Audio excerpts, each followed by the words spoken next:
Indian automobile market में 50 to 60% ऐसे customers हैं जिनका मैक्सिमम बजट 10 लाख रुपए तक का होता है और यही वो कस्टमर्स हैं जो एक ऐसी गाड़ी खरीदना चाहते हैं जो उनकी जेब पर किसी भी तरह से भारी ना पड़े। इस वीडियो में आपको यही बताने वाला हूं कि 10 लाख रुपए के बजट के अंदर जितनी भी गाड़ियां अवेलेबल है मार्केट में, उनमें से सबसे ज्यादा मेंटेनेंस कॉस्ट किन किन गाड़ियों की है। सेगमेंट वाइज में आपको बताऊंगा कि मेंटेनेंस कॉस्ट किसकी सबसे ज्यादा है। मेरा मतलब है कि ऑल्टो K10 के मेंटेनेंस को मैं नेक्सॉन के मेंटेनेंस से कंपेयर नहीं करूंगा, उसी की सेगमेंट की बाकी गाड़ियों से कंपेयर करूंगा।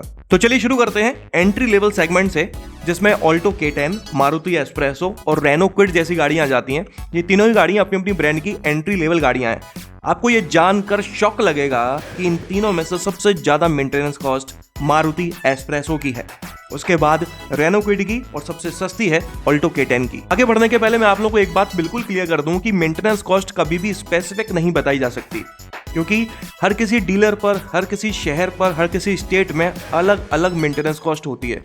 इसके अलावा जिस तेजी से महंगाई बढ़ रही है, लगातार मेंटेनेंस कॉस्ट गाड़ियों की बढ़ती चले जा रही है, इसलिए कोई भी स्पेसिफिक फिगर इस वीडियो में बताना गलत होगा। चलिए इसके ऊपर वाली सेगमेंट के बारे में बात करते हैं, जिसमें Tata Tiago, grand i10 Nios, Maruti Swift, Maruti Ignis और सिट्रन की C3 जैसी गाड़ियां आ जाती हैं।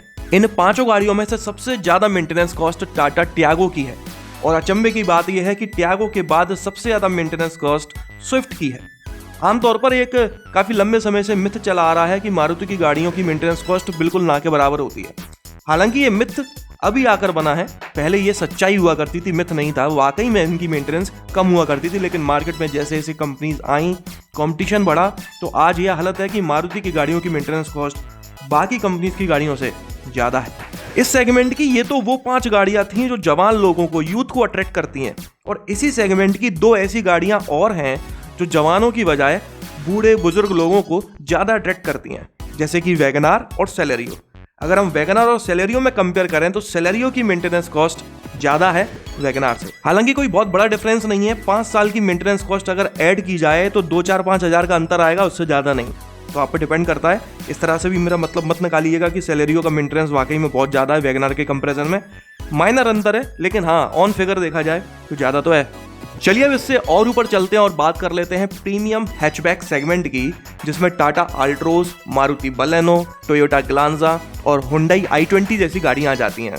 इस सेगमेंट में भी टाटा की अल्ट्रोज की मेंटेनेंस कॉस्ट सबसे ज्यादा है और सेकंड नंबर पर ग्लांजा की मेंटेनेंस सबसे ज्यादा है। लेकिन इस सेगमेंट में अल्ट्रोज इकलौती ऐसी गाड़ी है जो आपको पेट्रोल के साथ साथ डीजल इंजन में भी मिल जाती है। असल में आमतौर पर हर किसी कंपनी का जो सर्विस स्केड्यूल होता है वो होता है कि हर 10,000 किलोमीटर पर या फिर 1 साल हो जाने पर आपको सर्विस करानी होती है। लेकिन टाटा की गाड़ियों की अलग कहानी है। यहाँ पर आपको हर 15,000 किलोमीटर पर या फिर 1 साल पूरे होने पर सर्विस करानी होती है और हर 6 महीने में या फिर हर 7,500 किलोमीटर पर एक जनरल चेकअप कराना होता है। मतलब कि 1 साल में आपको 2 बार सर्विस सेंटर या फिर 15,000 किलोमीटर में आपको 2 बार सर्विस सेंटर के चक्कर लगाने पड़ते हैं। चलिए और आगे बढ़ते हैं और इस बजट में आने वाली एसयूवीज के बारे में बात कर लेते हैं, या फिर कहें माइक्रो एसयूवीज के बारे में, जैसे कि टाटा पंच, निसान मैग्नाइट, रेनो काइगर और रेनो ट्रैवर। हालांकि ट्रैवर कोई एसयूवी नहीं है, वो एक एमयूवी है। चूंकि इस सेगमेंट में और कोई डायरेक्ट कॉम्पिटिटर इसका है नहीं, इसलिए मैंने ट्रैवर को इस सेगमेंट में ऐड कर लिया है। इन चारों गाड़ियों में से सबसे ज्यादा मेंटेनेंस कॉस्ट टाटा पंच की है और दूसरे नंबर पर रेनो काइगर की। निसान मैग्नाइट की तो बहुत ही कम मेंटेनेंस कॉस्ट है। एक बात ध्यान रहे कि मेंटेनेंस कॉस्ट में दोनों चीजें आ जाती हैं, एक तो सर्विस कॉस्ट और दूसरी अगर कोई पार्ट खराब हो जाता है तो उसे रिप्लेस करवाने की पार्ट कॉस्ट।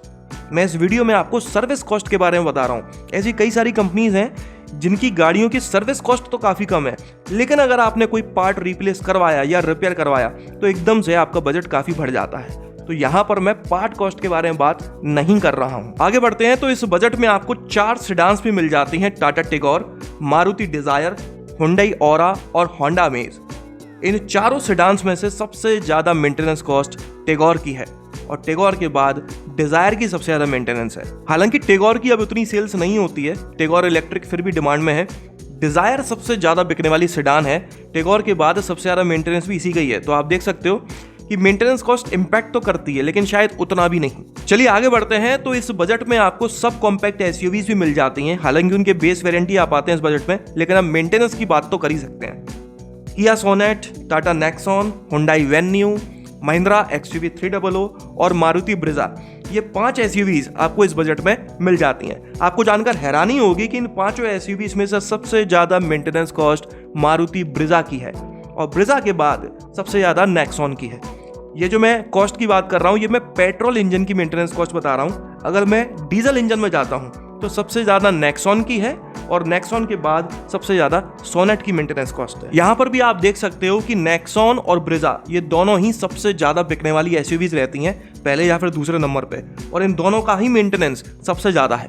इस प्राइस बजट में एक और सेगमेंट है जो जोड़ तोड़ के मैंने बनाई है, एक है अर्टिगा और दूसरी है बोलेरो नियो। हालांकि दोनों ही गाड़ियों का बॉडी टाइप अलग अलग है, लेकिन सिमिलरिटी ये है कि दोनों ही 7 सीटर ऑप्शन प्रोवाइड करती हैं, इसलिए दोनों को मैंने एक साथ रख लिया है सिर्फ मेंटेनेंस कॉस्ट का नापतोल करने के लिए। अर्टिगा और बोलेरो नियो में से सबसे महंगा मेंटेनेंस अर्टिगा का है। हालांकि अर्टिगा एक पेट्रोल गाड़ी है और बोलेरो नियो एक डीजल गाड़ी है, तो लॉजिकली अर्टिगा का कम होना चाहिए था, लेकिन असल में इसका ठीक उल्टा है। ये थी वो लगभग 7 से 8 गाड़ियां जिनकी मेंटेनेंस कॉस्ट अपनी अपनी सेगमेंट में सबसे ज्यादा है। इन गाड़ियों को खरीदना है नहीं खरीदना है वो आपका फैसला है। यहाँ पर मैंने आपको सिर्फ एक अंदाजा दिया है मेंटेनेंस कॉस्ट का, बाकी और कुछ नहीं। इस वीडियो में दी गई जानकारी अगर आपको पसंद आई हो तो इसे लाइक कर दीजिएगा, इस चैनल को सब्सक्राइब कर लीजिए और बेल आइकन को दबाना बिल्कुल ना भूलना। आपका दिन शुभ रहे, धन्यवाद।